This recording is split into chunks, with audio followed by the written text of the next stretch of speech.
So, I've got 3 things for you. First question though, who here already knows how to pick a lock? Awesome, keep me honest. Who here knows the history of locks? Awesome, this is not much of it. This is a really, really abbreviated trip down the Wikipedia hole. So, where do we start? Well, with locks, it was first more about detection than about prevention. We're going to get right into where you might prevent someone. Way back in Mesopotamia, some thousands of years ago, depending on which historian, it changes. You were getting the first pin lock. Now this would be sort of a barricade against the door, similar to the ones you always see putting a big log over a series of pins. It would hold the door shut, unless with this new invention, you were able to put in the proper key, effectively, pushing these pins out of the way and being able to remove that piece of wood.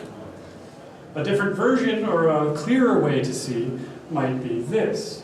Now that's great. It's going to keep people out, except for somebody with access to a hatchet. Now, the person that's selling this might say, well, it's impervious to anyone without a hatchet. Anyway, we continue on to the Middle Ages, where we get something called warded locks. Warded locks come about when you get metal. You get these ability to die cast different shapes into different patterns. You can put in a key of a various shape and it'll bypass these little wards as you turn it and unlock a lever that would then remove the barrier. You can get really fancy ones that don't even have cutouts with this single piece die cast. It gets really cool. You can also then produce things called skeleton keys. You can produce a set of locks that can be opened by various different keys of various different security levels. This is great for somebody that's head of a castle, head of a manor, or really in charge of various different areas. It's also really good for lockpicks because all you need to know is the general pattern. You don't need to fill all the different voids with metal. You can bend the wire to the correct shape and then eventually turn it around, releasing the hinge. So, you know, we're getting better. There's still some flaws. We've gotten away from the pins for now, but we come back to that. Around the 1700s, we get an era of perfect security. Now, at this point in time, there's 2 lock competitors that come out, and for a very brief moment, no one knows how to break these locks. It's the first time that we can actually say perfect security. As far as I know, it hasn't happened since. Now, these 2 people, there are these 2 companies. You have the Brahms safety lock. The Brahms safety lock is a real masterpiece in engineering. So much so, they're really confident in their design. They even publish a journal showing the internal mechanisms and bragging that no one can beat the lock still. But the British government wants a lock that not only prevents people from getting in, but tells you when somebody tried. So they hire Chubb, the company, which comes up with the Chubb detector lock. Now this has an extra mechanism that if you try to pick the lock, it will seize various components within the mechanism. And at that point, even the valid key will no longer work. You have to come back with the locksmith with the special reset key that comes by and resets the entire thing. And now your regular key can work.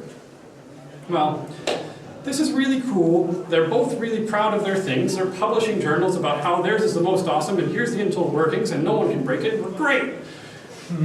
Hey, we'll even put bounties on this thing. If anyone can break it, we'll pay you thousands of dollars in today's money, 200 guineas in that time, if you can get in. Even stories of people that were professional lock thieves put in jail, and if they could break the lock, they were offered their freedom.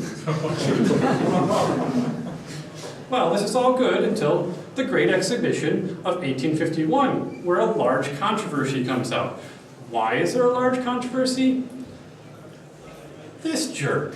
Now, he's a locksmith from America, and his biggest selling point was how bad everyone else's lock was. So what's his special skill? Picking locks.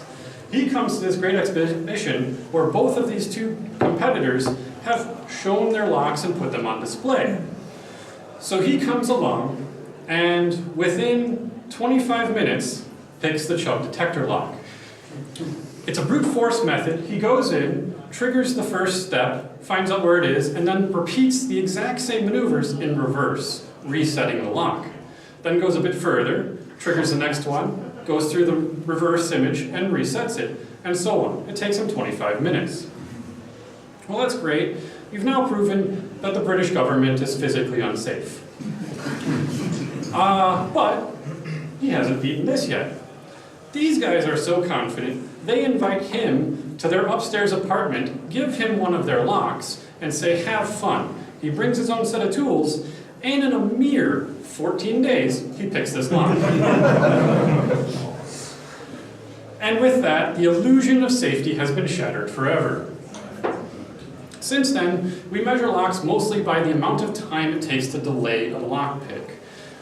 Most locks, or pretty much any lock, is going to be insecure in some fashion. So it's all just a matter of time and how long you can stand waiting in front of the lock without being caught, by and large.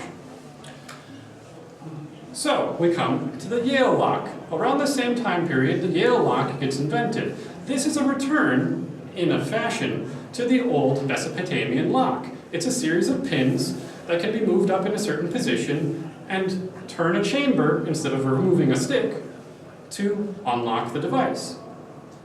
Turns out, this is good enough for most people. Most people still have windows on their houses, so you might have an impregnable door, but the window's still an accessible point. So, a good enough security measure stands. This becomes the most popular lock by and large. So, now that we know that, how do you pick it? All you need is a hairpin. I lied. You need 2 hairpins. The basics are, you need something to move the pins and something to turn the lock. A typical lockpick set looks like this. You still really only need 2 tools. You need some variant to move the pins and something to turn it. So, the basics of a Yale lock look as such. You've got a set of pins pushed down by springs. You have the driver pins and the key pins. You line everything up and you're able to turn things as long as they all line up at this shear line. Looks like this. You can feel with the turning when these pins line up individually. None of the pins are going to be perfectly aligned with the others, so there's always going to be one that's stuck more than the other. So you're going to go back and forth until you find the one that's stuck the most. This is what it looks like from another end. Applying pressure here, you just keep going back and forth amongst the pins until eventually you get them all aligned and you can turn the lock. There are other methods, other ways to make this go faster, but this is the sexiest and coolest and more related to the hairpins. So, now that we know the basics of almost every lock is off this design, there are security measures to make this more difficult, but what happens when we keep introducing new features? Are things truly safer?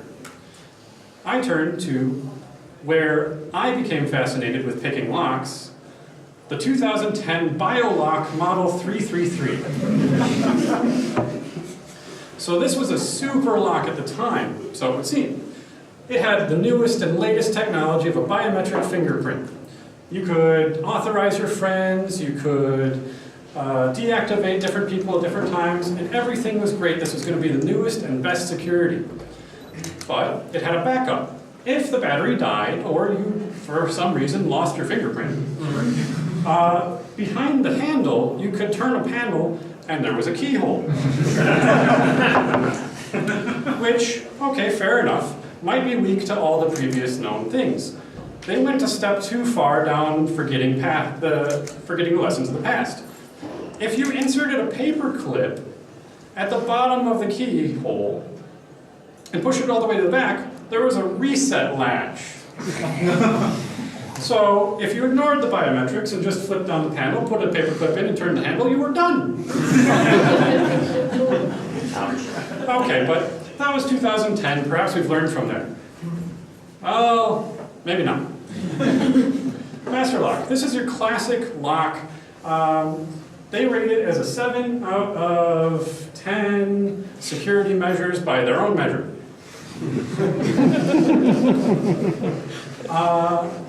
It's got really cool features. It's got super cut resistance. It's really hard titanium. It's weather resistant. Anti-shim. That's where if you had, there's a little lever right about here in these locks. If you had a shim, you could push down and set the lever and pull the lock out. Really old way of unlocking these. So they protected against that. It's got a combination lock. That's the primary feature. And if you forget your combination, a key on the side. Well, great. A nice guy down here, proved that you can open it 6 ways. The 2 ways recommended, combination and key, all the lockpicking techniques that you already saw, and on the combination, they have a really impressive feature that between the dials, if you slide a piece of metal up here to that lever, you can just unlock it. Okay, but now maybe we get away from keys. Let's go into biometric and Bluetooth. So this is a really popular lock on Kickstarter, Tap Lock 1. Well, it's got a 2-hit combo on this. It doesn't have a key, so nothing to fail there. But it's a Bluetooth-enabled device. They happened to base the fundamental root login off of the Bluetooth MAC address. Now, if you know, MAC addresses are fairly unique to devices and also publicly accessible to anyone on the same network. So anyone on that network can then get the MAC address of the device, reverse engineer a fairly predictable password, and unlock it. So that was bad, but they fixed that with a software update. They also had some quality control problems, and this thing's built like a watch. The back of it has a small lever holding a screwed platter in place. On some devices, at least that's their claim, that lever wasn't properly engaged. So a person with a suction cup puts it on the back panel, turns, and opens it to the battery and all the other mechanisms. Well, it was so successful in selling, there was a knockoff. This knockoff even included screws. And similar to the hatchet of old, this lock is invincible to people that do not have the proper screwdriver. So, when you see new products, newest technology does not always mean safer. Sometimes, even if there are known faults, you have to weigh the pros and cons. It's a matter of how long it takes somebody to get in versus how secure you need to be. And there's always the windows. So, some really cool resources, Art of Lockpicking and Lockpicking Lawyer. Lockpicking Lawyer is where I learn about some of these less than successful attempts at locks.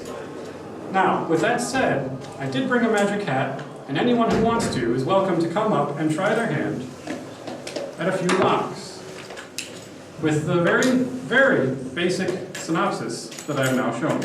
One of them is a master lock. So, any questions and any volunteers?